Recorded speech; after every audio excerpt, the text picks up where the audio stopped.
כמה אתה רוצה? 25 לירות בשבילך. אתה רוצה? שפה קמה לתחייה. העברית של התנ"ך, אותה לא דיברו בישראל מאז ימי הרומאים. שפה זו מתאימה מאין כמוה גם לפלפול ביום של חול. הפלפול היה משמש בבתי הכנסת לוויכוח אינסופי עם אלוהים.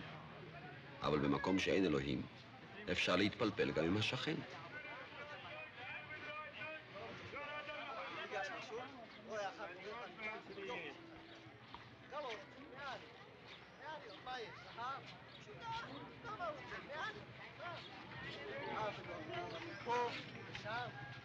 שומעים גם את צלילי השפה הערבית, רואים בדואים כבדי לבוש, נשים הדומות להגר הקדמונית,